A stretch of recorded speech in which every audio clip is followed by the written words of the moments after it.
Mons, Belgium, a city known for its production of metallurgy, steel, textiles, chemicals, glass, paper, and food processing. It is filled with lovely people who live in a place of culture and history for tourists of all sorts. But it was not always this way for the people of Belgium. 109 years ago, the city was entirely different from its modern-day look.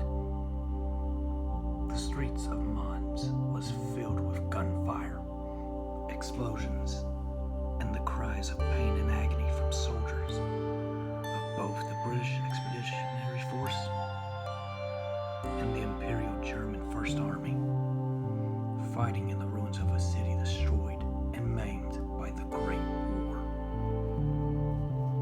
As for the countryside surrounding the city, it was even more brutal than the city of culture. Trenches ran for miles on end, barbed wire stuck out of the ground like sharpened rocks. Bodies littered the battlefield between the two sides of the trenches, and with all stories of war, the Battle of Mons had its own demonic shadow monster lurking in the dead of night. With no man's land, a creature so horrifying that it could only be labeled as supernatural.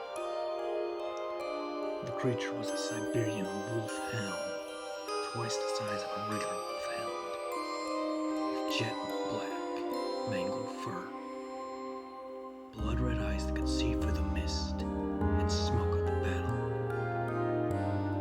and the hearing of a bat.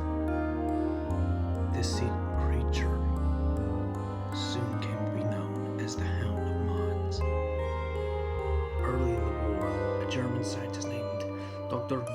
Gottlieb Hochmuller had the intention to win the Great War for the German Empire by creating the ultimate terror weapon to use on the front lines by removing the mental conscience of a deranged killer from an insane asylum and placed said conscience into the black mind of the Black Hound.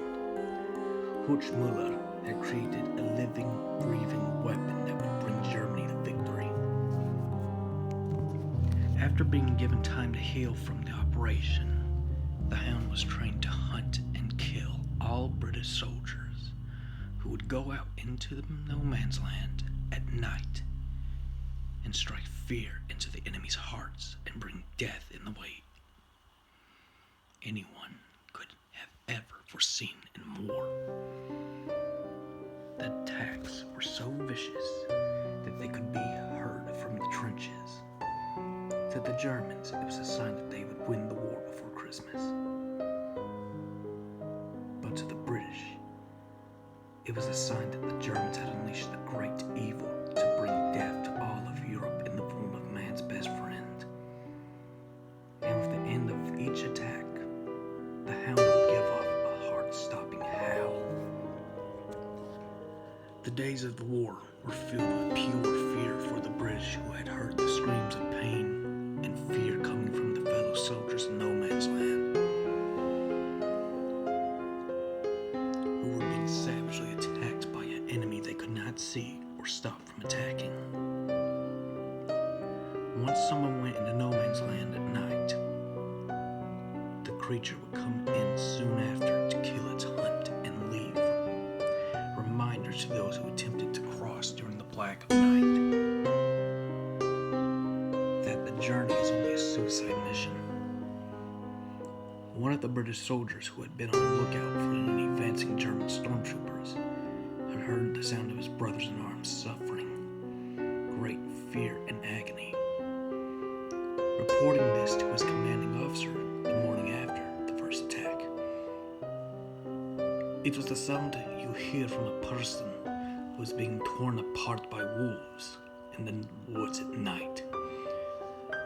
From what I was standing, I could hear the sounds of gunshots being fired at something, and I heard the faint sounds of a dog growl, but something was off about it. This growl was deeper, angrier, meaner than that of a dog. And when the screams and gunshots stopped, I heard nothing for about 5 or 6 seconds before a terrifying howl pierced the night air that could only be described as demonic and petrifying. After the first night, many more men would go out to find and survey the damage of the hound's killing. But unfortunately, not a single soldier would return to the trenches, and all of their brothers could hear the screams out in the mist, foggy night, as they too fell victim to the monster that the Germans had created to kill anyone daring enough to go out of their trenches at night and attempt to get to the other side of no man's land. 2 years of terror followed the hound's appearance, but one night after spending 2 full years in a fear no one could ever withstand, a patrol of British soldiers had gone out to patrol no man's land with extreme caution, waiting for the hound to arrive.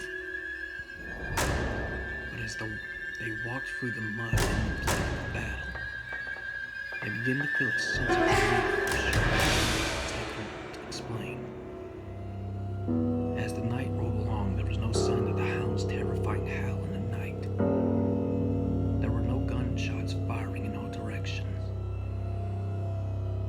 There were no screams of fear and agony. There was only the sound of distant gunfire from the city of Mons. When the next day rolled in, the patrol came back unscathed, but it worried the British. If the hound hadn't attacked, then where had it gone?